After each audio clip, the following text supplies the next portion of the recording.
Well, good morning, good day, wherever you are. We hope you're having a great one. I'm Rick Zanotti, and today we are hosting, guess who? It's SchreckTeck. And here's Gina. Hey, Gina, how are you?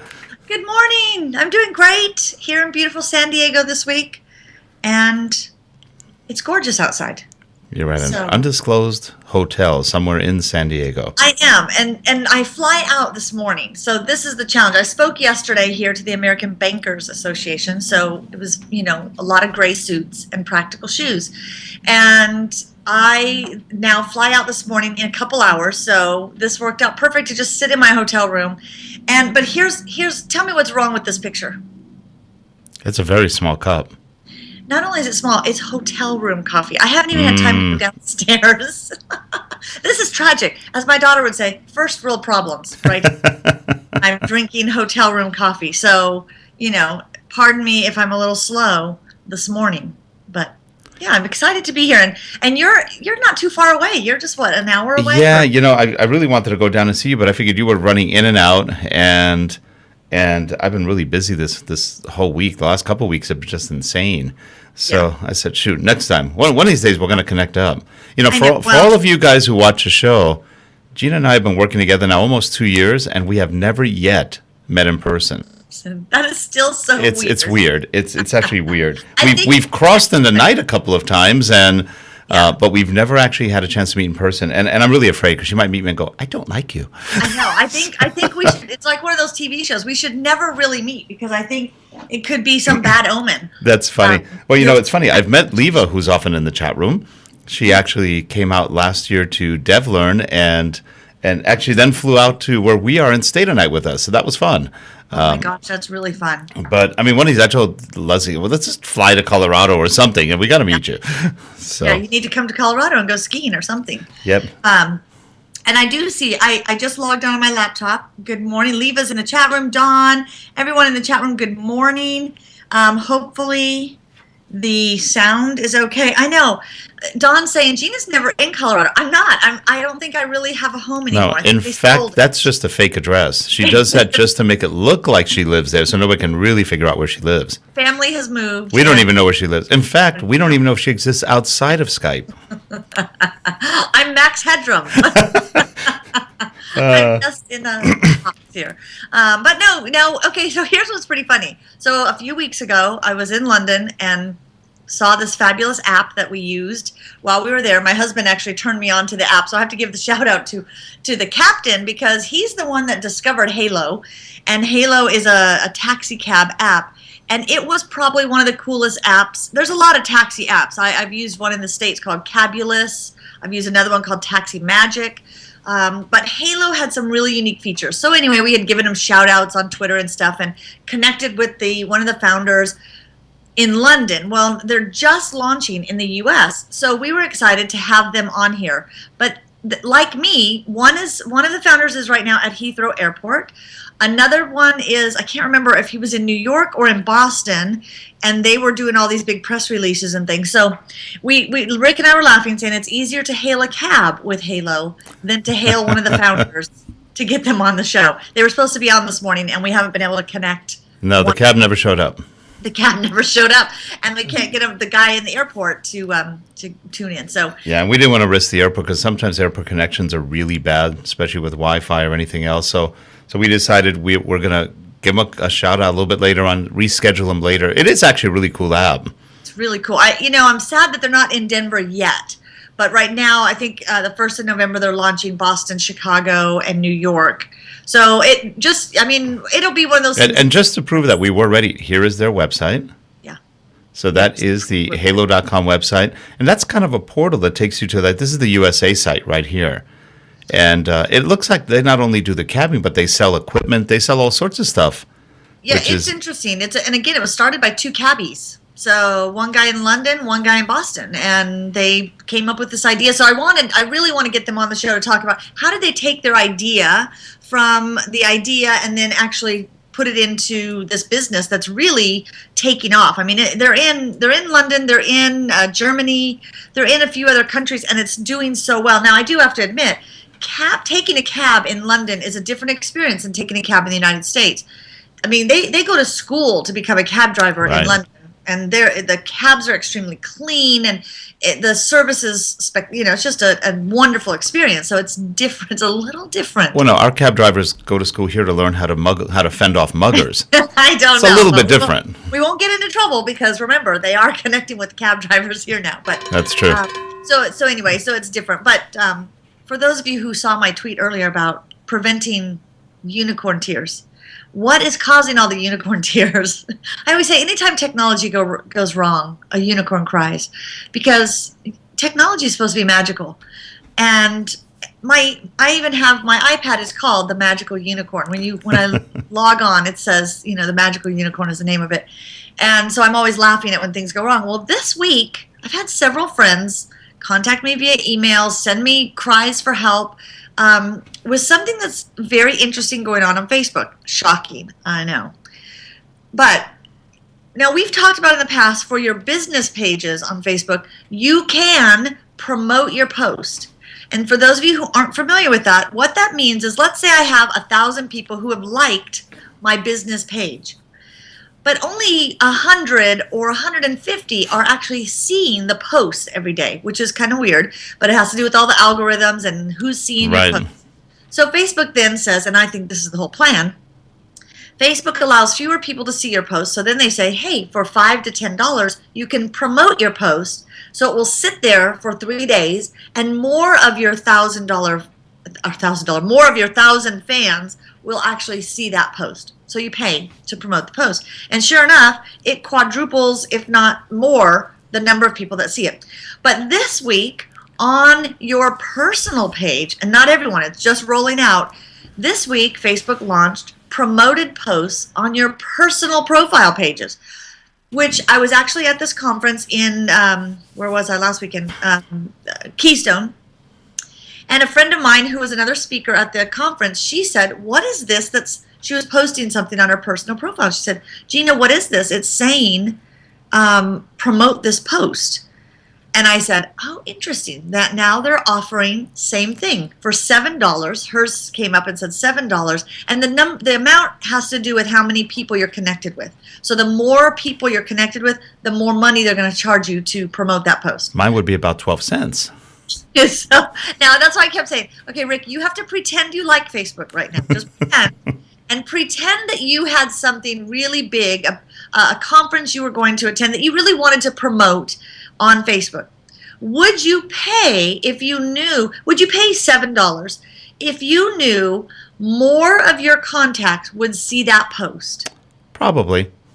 And that's what I told her. I explained, I said, in her case, and this is a shout out to Sarah Michelle, who's a fabulous meeting architect. She kind of helps conferences and meetings do a better job connecting with their audiences before, during, and after. And Sarah was saying, or she had this really brilliant article that was published in Convene magazine, and she had a link to the magazine, electronic copy, but she wanted to post that on Facebook and show what she did and kind of this big conference that was a phenomenal success.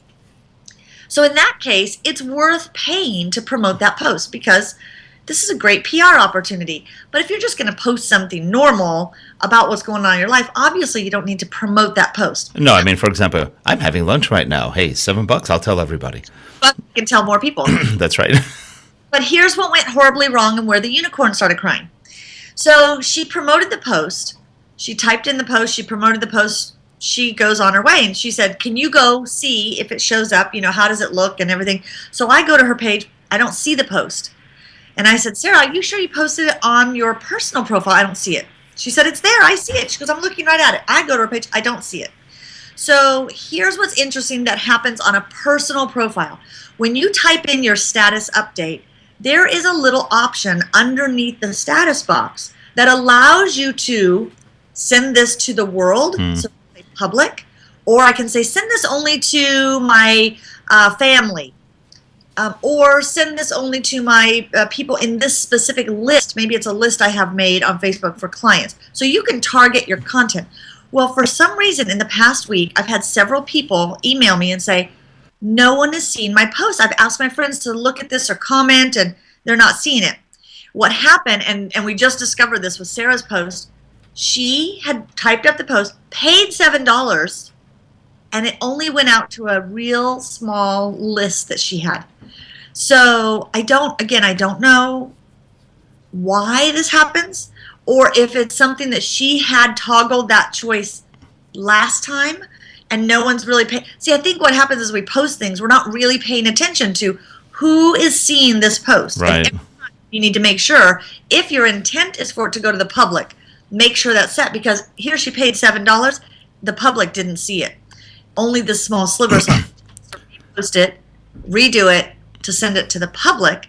And this another person had this happen on a post that they put out, and they were saying actually they had put out several posts during the week, and she said, I know this sounds arrogant, but nobody's commenting on my posts, and typically they do. And I said, I totally get it. I said, maybe it's just something wonky in Facebook. They're doing all these weird things with the algorithm, changes and who sees what. And she said, there's zero comments. So that's when I said, let me go to the page and see. I went to her page. I didn't see the posts. So it is an interesting dilemma, and really be aware of it. When you promote a post, you will be crying unicorn tears if you pay money and then you sit it out 3 days and. Right, your results may vary, but that's so typical of Facebook. You know, I have this fear that everything in the future is going to be an add-on charge, or one of these days they're going to start charging a penny for Twitter or something like that, or they'll charge you $1 for 100 tweets. I could just see it, because nobody can make money otherwise. I don't even know how Twitter survives, frankly. Well, Twitter's actually making good money right now on their promoted tweets. Is that how they do it? Okay. Yeah, you can promote tweets, and I've talked to a few people who have done it.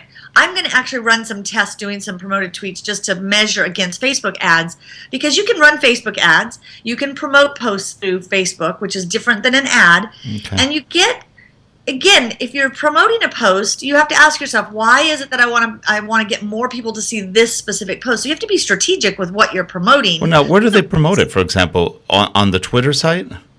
On Twitter, Yeah. it shows up in more, even if somebody's not following you, or it's showing up in more feeds and stays up there. And I've seen a few of them. It says under them, promoted, this is a promoted tweet.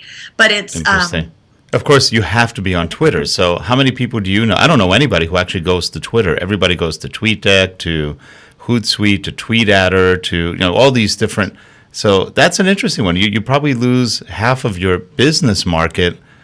I guess that would work with some people. I don't know how it would work with a lot of business pros who tend to have Twitter applications. Yeah, it is interesting, and I'll do some tests and then kind of let you know. But what I've read so far on it, doing the research, is the return on your Twitter promoted tweets is less than even a Facebook ad or Facebook promoted post, and it costs you more. But they said, again, depending on what you're promoting and who your target is. And we have a few clients that we're working on some specific things that they're really trying to promote, whether it's a coaching program they're launching or a new product they're launching. So we'll see. But I think it's interesting. They are making money, and that's how they're doing it. I'm curious if anybody in our audience that's listening has ever clicked on a promoted tweet or a Facebook ad, because I really pay attention to Facebook ads that are on the side, because I'm always curious what draws people in. I think I've clicked on one, and it was shoes. It was like a really cool pair of shoes, and it did suck me in. I started to fill out the whole thing, signing up for this thing that you get one pair of shoes delivered to your house every month, and it's like a jelly of the month club, but it's a shoe of the month. Oh, that's funny. Oh my gosh, that would be like Christmas every month. And then like halfway through, my logic kicked back in. I was like, what the heck am I doing? And I got out of it. I think I've looked at one or two ads on Facebook, and that was about it. Half the time I'm just in and out real quickly on Facebook. I don't spend too much time there. I still actually prefer Google Plus or Twitter, but that's me. Yeah. I have to say, shout out in the chat room. I see John Wren. John Wren is actually, and John, you'll be interested in an app that we're going to talk about a bit. He runs a small business startup group in Colorado. And I'm going to actually, I think, speak to John's group I can't remember, John, I'm sorry. I think it's in a month. Maybe it's next week. Who knows? It might be this afternoon. You better send me a reminder. Yeah, shout out to everybody in the chat room on that. But this whole thing, Facebook is just driving people crazy. And, do we look at ads? But but to be honest, you look at it and go, here's a platform that the world is on. A Right. billion people are on Yep. Facebook. They why not? I mean, if I were the owner of Facebook, why is it so wrong? We hate the fact they're charging. Now, by the way, that brings up something when you said the world, and this is something we really have to be careful with. In December, they're trying to ratify some sort of United Nations, which is one of the biggest scam organizations on earth. They're trying to do a taxing and regulation of the internet through the UN, and of course, the U.S. is right now, current administration and current Congress saying, sure, we're with it. Of course, this is the same Congress that for 3 years has been trying to implement rules and all sorts of stuff on the internet. So just be aware, you're free and free for price and free in what you say. Internet may disappear on you if you don't pay attention. So just something to be very careful with, because these are ominous signs. And what it'll allow to do is any country can block any ISP, anybody. There's going to be all sorts of blocking. They can do all sorts of censorship. And there's a lot of garbage on the internet, but on the other hand, there's a lot of great stuff. And if you start filtering one thing for another, we're going to wind up with no internet. And I could see politically why so many countries want to do that. So just be careful. If anything the United Nations is usually promoting, bad, not good. and this is a public service announcement. Yes, these are my opinions only. Yes. Yeah. Opinions are shared by Rick Zanotti only. Yeah, that's right. But this is something that's kind of onerous that we have to be aware of, just like SOPA and some of the other ones that came up in the last 2 years. This is probably worse. And they do it under this global governance BS, if you will. So yeah, that's interesting. I mean, and yeah, you look at 1 billion people. Facebook hit 1 billion mark. Yeah, that's a lot. That's a lot of people. Now, obviously, they're not all. I mean, no, I mean, let's say even if half are active, that's a lot of people. That's the biggest probably user community. I don't know how many people Twitter has. I'm not sure. Oh, I lost track. They have too many, because yesterday they were having major problems. Yeah. I don't know. Did you read about that? I couldn't find anything on the web as to why they were having issues, but they were overcapacity. I got overcapacity messages about 10 times yesterday, and then people were being unfollowed, followed automatically. I know Leva had problems yesterday. I did too, where you try to send somebody a DM and they said they're not following you. Then a minute later, they're following you again. So something was unraveling at Twitter. And here's what's interesting, depending on what you were logging onto Twitter with. Last Thursday, there was a really interesting thing that happened on Hootsuite. And Hootsuite, all of a sudden on my iPad, I would have it in landscape mode, but yet the stream was in portrait mode, and it wouldn't rotate. But then if I clicked on the box to type so I'm looking at it, it's laying sideways, and the box to type in was the other way. It was like 2 different directions. I thought, what is going on? Maybe it's something on my iPad. So I tried to do it several times, close it down, open it. It didn't work, so I uninstalled Hootsuite. I thought I'll just reinstall it. I go back to reinstall it, and it doesn't come up in the search in the App Store at all.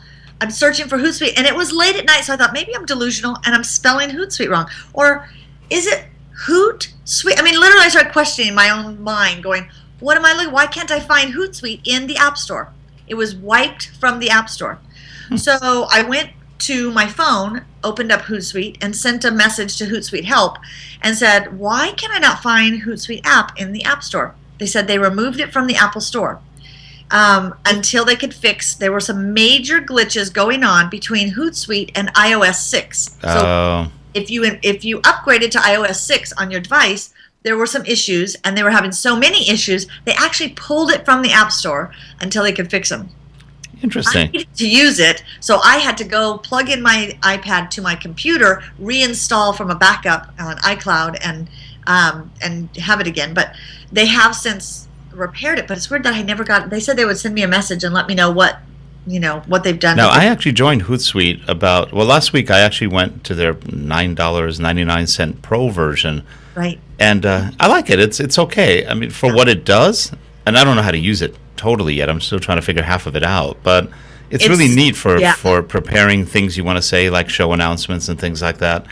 And I like the fact that you can go to as many social networks as you belong to. That is great. Oh my gosh, it's like we couldn't live without Hootsuite on our team. I mean, it's just a great team tool, and we have 2 separate accounts. So now we set them up kind of for our clients if we have a bunch of people on that account. So, yeah, Hootsuite's a great tool, but there is something wonky in the air. Again, the weird fog in San Diego, Hootsuite problems with iOS. I think there's like a plague.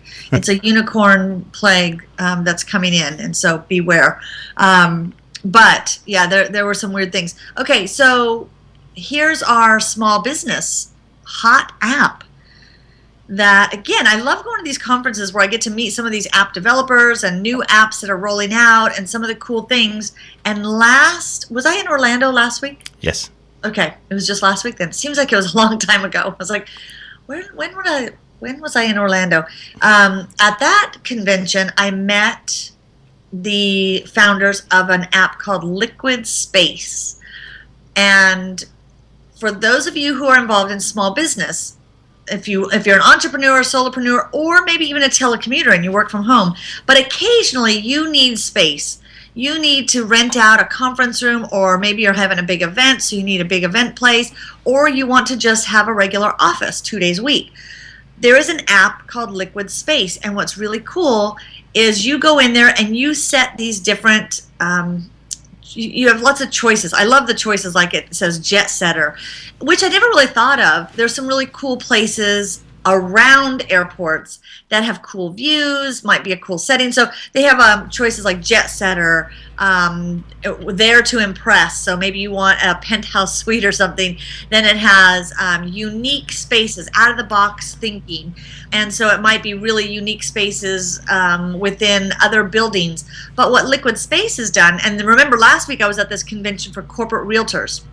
So they kind of manage all this open space they have now within buildings because so many people are working from home. So what's done, Liquid Space has now kind of taken this whole inventory and they're adding to it daily, and they have added all these spaces into this app, and then they have these different categories and genres, if you will, of space. Really cool. So I was just curious in Denver what would come up, and in Colorado, northern Colorado, kind of near Fort Collins, is a Thomas Fry, who has a Da Vinci Institute. They have a really cool space, and it's a big space, and it's kind of great for collaboration, and other people are there. And his space came up as one of them on this list. So there were some places that I knew of, and then some really cool out-of-the-way places. So that is my kind of app of the week, if you will, because I thought it was really clever. A good way, and I did ask them, there's another, it's not necessarily an app, it's a website that's called Loose Cubes. If you go to loosecubes.com, that's another one that's doing similar things with this space issue, because when you think about it, look at all the space that corporations have that are empty ghost towns. I know, it's actually amazing how many large companies have big buildings of which 3/4 are empty. Because everyone's now and a lot of them don't sublet it. That's a good idea. You know, I haven't really tried. Look, we want to get some new office space pretty soon, and we can stay in our building. I didn't really think of going and subletting from a larger company. That could actually be interesting. Yeah, it's interesting. It might be kind of, you have to look at how do they do it? Yeah. Do I have? And on this, you can do it for a couple hours. You can do it for a day. You can do it on a regular basis. But what they're trying to do is be the connector of people looking for space and those who have that space sitting vacant. And it is interesting because in Colorado, IBM has this huge campus up in kind of the Boulder area, and it's a ghost town because everyone telecommutes now. Oh, interesting. There, and it's just a ghost town. So these big companies are now looking at how can we creatively sublet these out. So I thought that was... Well, that makes sense because you've got all that property, that real estate doing nothing.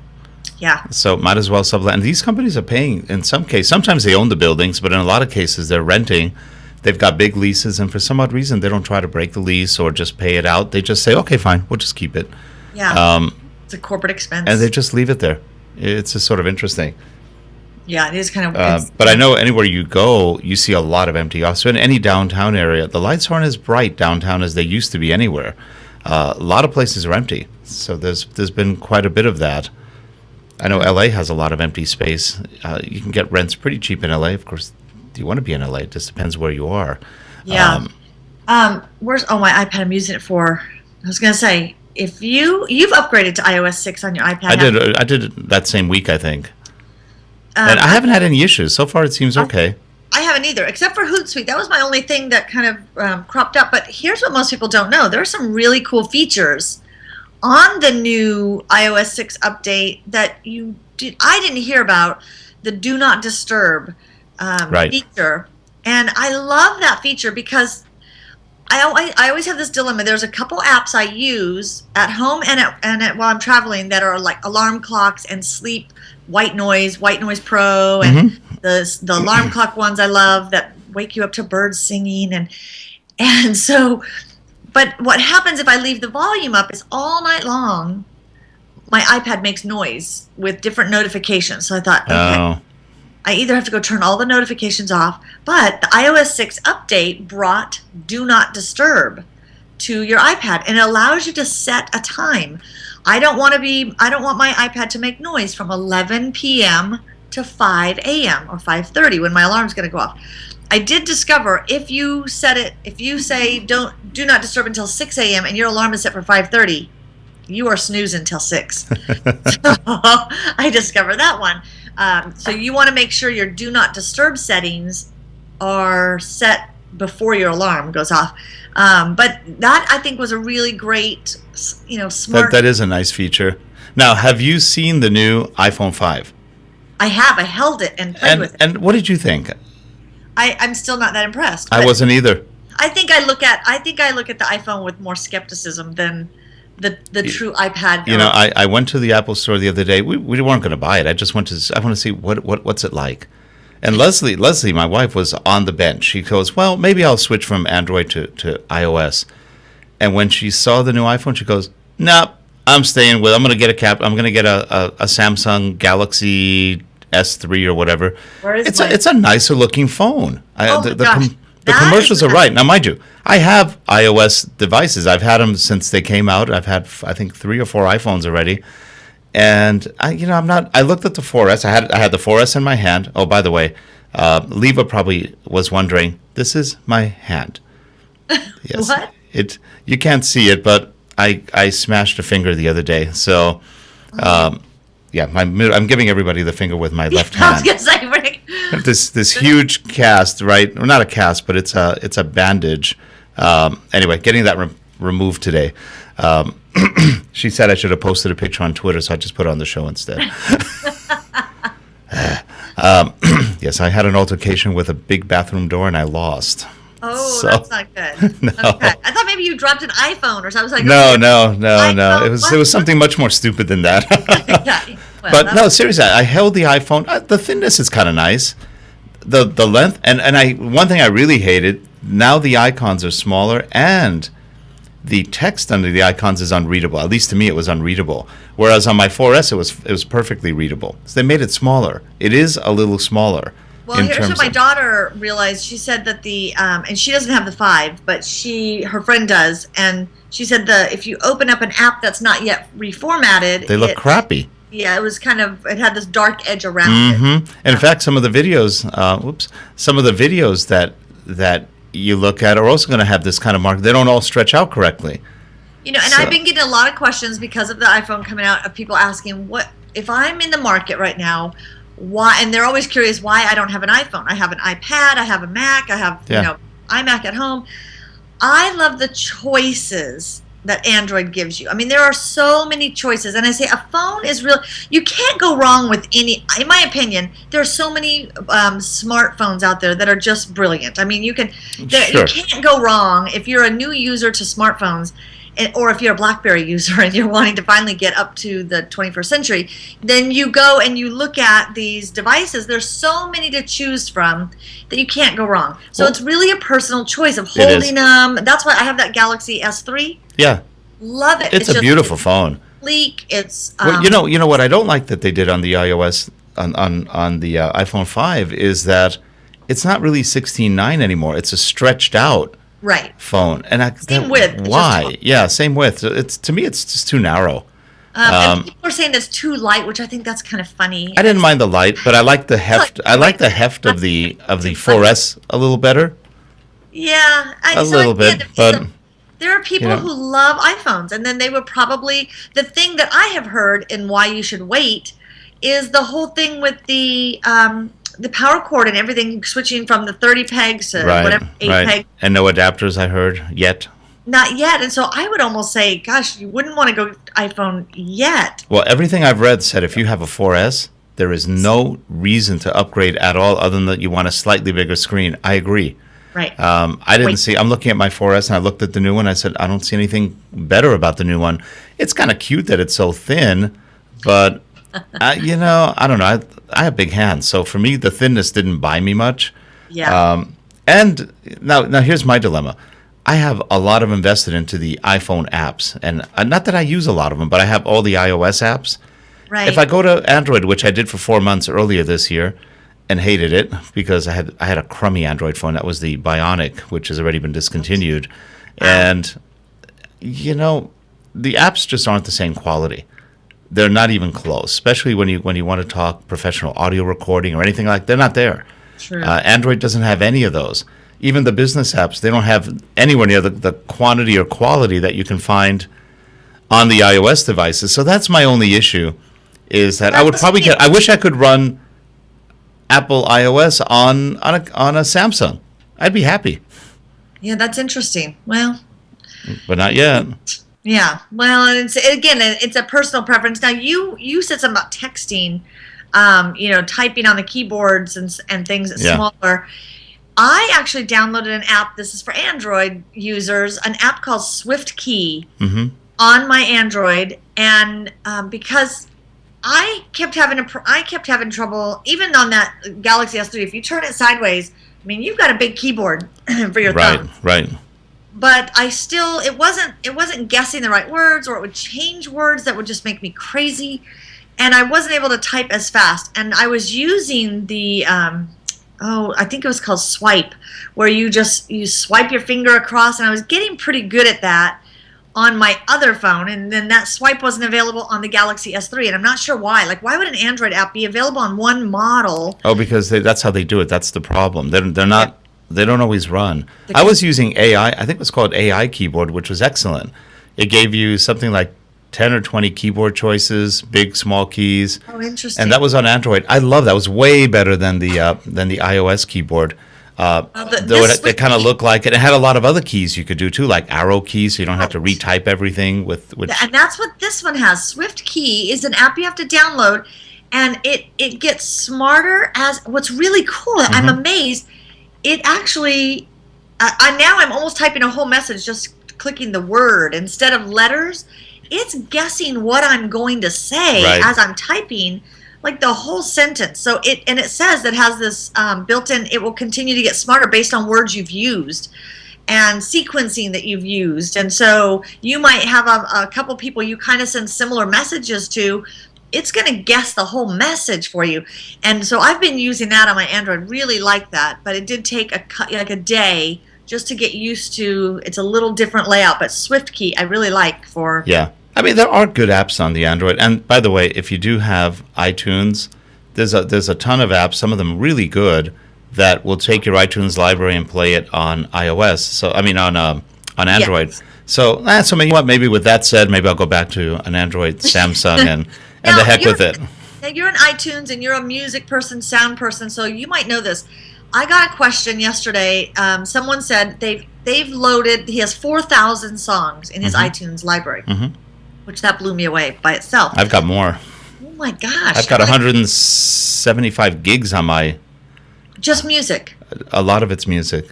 Okay, so he said he brought most of his library into iTunes he burned them from his discs that he had, moved them over to his iTunes library. Yeah. Then he also has purchased music. Right.